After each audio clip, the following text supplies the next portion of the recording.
Greetings sailors and welcome to a bit of a ranty video. This is a Shimakaze game, but it's not really going to be that much about the Shima, although the fact that it is a Shima is a little bit pertinent. So as you can see from the matchmaking list, which I'm leaving up a little bit longer than usual, there's a couple of things to take notice of. The immediate eye-grabbing one is that the enemy team has 2 destroyers to my team's 1 destroyer, i.e. me. The enemy team also has 3 radar ships versus 2 radar ships on our team. And last but by no means least, they have Strangers 1, 2, 3 in a midway. And, well, the midway and Strangers, you know, this is the reason why I picked out this particular game. Because it's the imbalance in matchmaking that I want to rant about a little bit.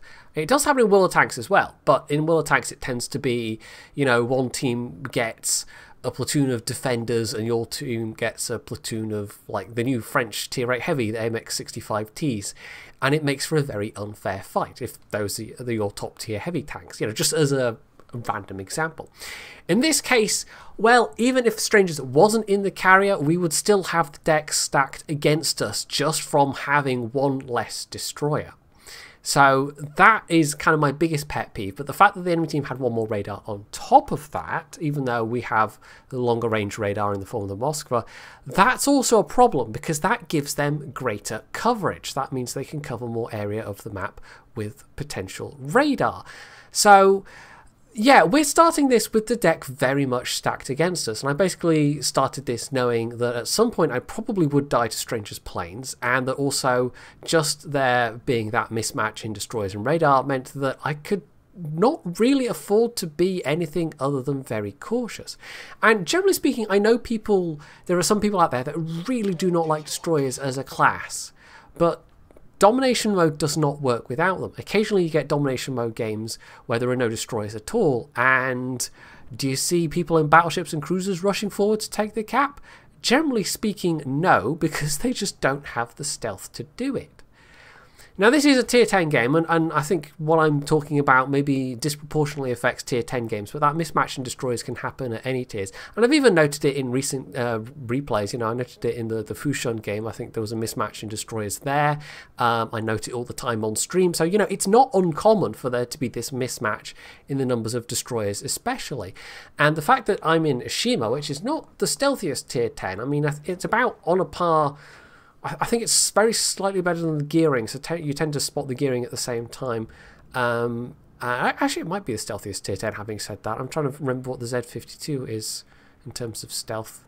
I can't remember. You can definitely outspot the Russians. But crucially, it has worse stealth than a lot of the lower tier Japanese ships, and even some of the lower tier, you know, American ships as well. And that makes contesting caps a bit tricky to begin with. But, of course, now we've got a carrier in the mix, a very, very good carrier player. And we've also got the fact they have more radar to cover more ground, and they have more destroyers to cover more ground.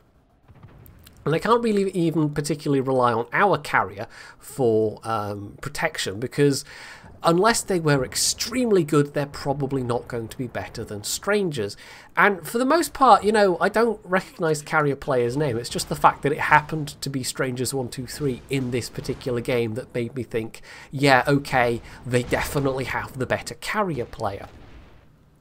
So I started off by just immediately smoking the moment the planes were getting near, but I got a bit spotted even so. I also had a go at torping that Minotaur smoke, but they absolutely got air spotted in the process. I've at least been able to cap without taking any damage, however. And as there's a fair bit of our team over at this cap, we have a pretty big concentration of firepower. It's just there's not that much for them to shoot at yet. So my hands are a bit tight. I can't really go forward and spot. I cannot contest the middle cap if I want to live. You know, I could just throw my ship away and try it, I suppose, but there's basically no point to trying to contest B. Even if there weren't carriers in play, just the fact that they have more radar ships there that can sit behind islands and radar me from relatively far out, it just puts pay to the whole idea of trying to be sneaky or in any way push the pace of things. And this is one of the big reasons why I use the 12-kilometer torps now with the Shima. I used to use the 8-kilometer F3s, which are considerably faster, but I just got whacked one too many times by ships with radar, by being spotted from the air, and even having the faster torpedoes wasn't necessarily a great help, because especially if there are aircraft around, they're going to spot those torpedoes. So yeah, it's a very inconsistent experience overall, the Shima. The fact that I've happened to have been the only destroyer on the team, it could be better. In fact, one of the principal reasons why it could be better is that the Shima is, I think I'm right in saying, by far the worst of the tier 10 destroyers in terms of its vulnerability to air attacks. That's another one of the reasons why me seeing strangers in a carrier was particularly bad news, because of all the destroyers, I think the Japanese are, I think I'm right in saying, the easiest to cross drop. They just cannot dodge. They don't have, yeah, there we go. There's the Christmas horns. They don't have the turning circles and well, it's not so much the rudder shift. They've still got okay-ish rudder shifts, but it is the turning circle and the fact that they're long boats. So yeah, actually trying to dodge torpedoes is just a non-starter. You just have to rely on the enemy carrier, if there is a carrier, being not competent enough to attempt, or not confident enough even, to attempt to cross-drop your destroyer. But of course, this is strange as he absolutely is. So I'm just having to be super, super cautious. And it's kind of costing us so far. I mean, the team is all bunched up in one place, which is not helping us. But yeah, it's not really, like, I can't do much here as a carrier, as a player in this particular ship, especially when there's a carrier. So I'm a little bit outside of Steel Shadow's radar range there in the Des Moines. I'm actually now going to go for this Missouri, another radar ship, and I'm going to try and get a little bit closer within the radar range, because he accidentally posted in the all chat earlier on that there was nothing within 9 kilometers, which told me that he had used a radar. But it's going to be back relatively soon, so it's not like I can actually afford to get that close. It's just I can get maybe about a kilometer, just over a kilometer plus inside his radar range, and at this point I am now starting to pull back. And this is actually more of a speculative drop. I was assuming these would get air spotted by his spotter plane. I actually thought my torp drop on Steel Shadow in the Des Moines there had a much better chance of hitting him. And you can see there I'm actually following this group of torpedoes in, because it looks like this last torpedo here especially, this seems on course to hit Steel Shadow, and if it hits him, it should kill him. It has enough damage. But as it turns out, well, I put 2 hits into that Missouri instead, and his damage control party is on cooldown. So now he's flooding, and the torps that I was sure were going to hit Steel Shadow have in fact not. So he clearly just backed up or dodged or whatever enough to get out of that one torp that I thought was a dead cert hit. So it's at this point that the super wonderful replay bug pops up, and you can actually hear me there when I was recording it, desperately mashing the shift key to see if that would work. There is apparently a workaround for it, which I only learned of after recording this, but yeah, that was the Windows sticky keys message coming up. Sometimes, I've had a couple of other replays where just watching them, annoyingly it hasn't been any of the ones I've recorded so far from this patch, but just watching them I've been able to clear the message. Yeah, there is now a procedure to follow, so I'm going to have to give it a go next time I record, and I shall see if it's successful. So that Missouri is flooding all the while. Our carrier's going for the kill, but it's a wasted drop. I don't know why he committed his strike to that drop. I mean, he tried for a carrier snipe earlier, which just did not work out.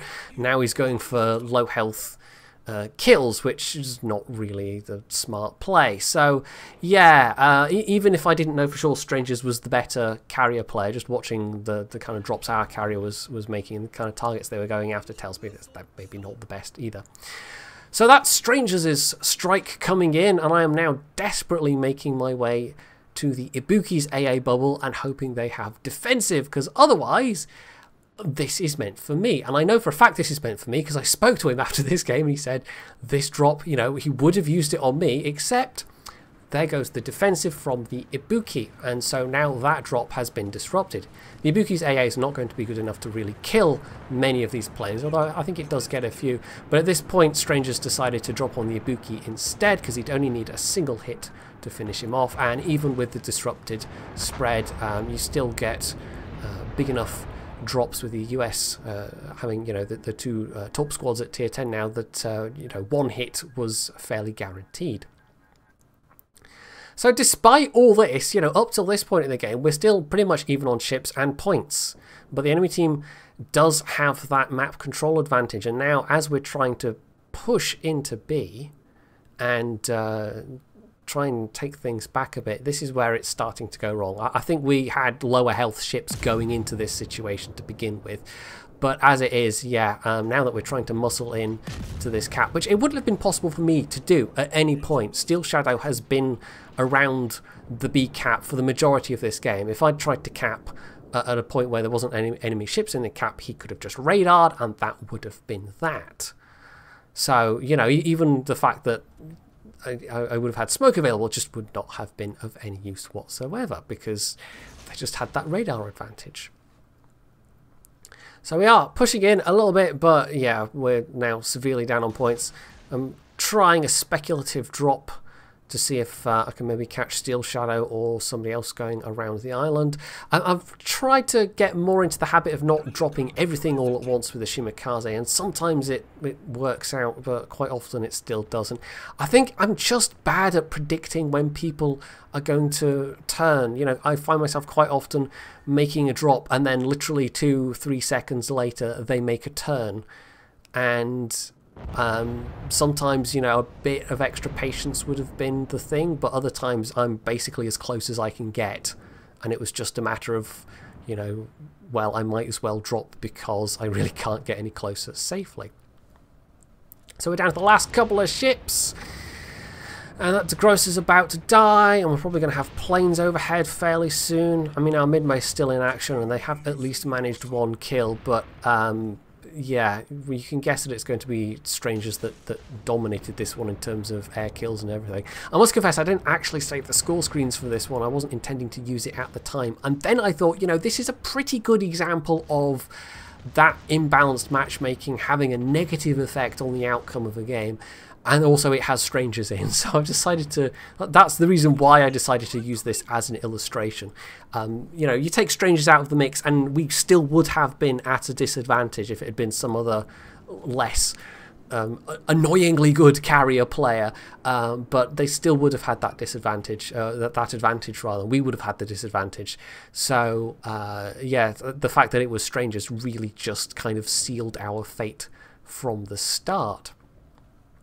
So now there's really nothing left for Strangers else to you know, to go for apart from me. That Bismarck is just being shot at by everything, and I'm by far the closer ship. You know, I abandoned the cap because it was like, why stick around? I'm going to get air spotted anyway, so I thought I might at least try and go after Strangers because I'd have a fair idea where he is. So this is him trying to set up for the cross drop. We've got the planes coming in on one side, and, well, there's no way I'm not going to take one of these, but I managed to at least dodge that spread and then only take one of the second spread. But that's still about half my health gone.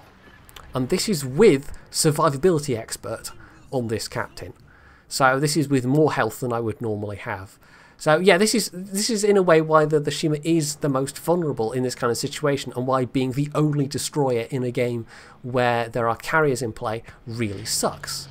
Because you know that if they are a decent carrier player, they will try and come after you. And I was a little bit surprised at the time that he didn't more aggressively come after me earlier, because he probably could have. He might have been taking it a little bit easy on me just because it was me, but there's not really much point to, you know, at this stage. I'm one of the last ships. So I had an idea that I would actually ram Strangers, but sadly the rest of his team was not cooperating. I'm just not going to get there in time. So yeah, so that's me taking a hammering from everything. Strangers is dropping on me, and it's midway bombs, so he might kill me, he might not. Our carrier's trying to give some air cover, but, you know, we've quite thoroughly lost this at this point. And I'm getting a couple of hits in with the guns, but Shima guns just don't particularly fire fast enough to make a big difference over a short period of time. So in the end, it was actually one of his secondary guns that killed me. That ended the match, and I can't remember the score screens exactly, but I think I ended up being top of our team with something like 900, and I'm pretty sure Strangers was top of his team, and I can't even remember the score, but you know, he definitely outperformed our midway by a fair margin.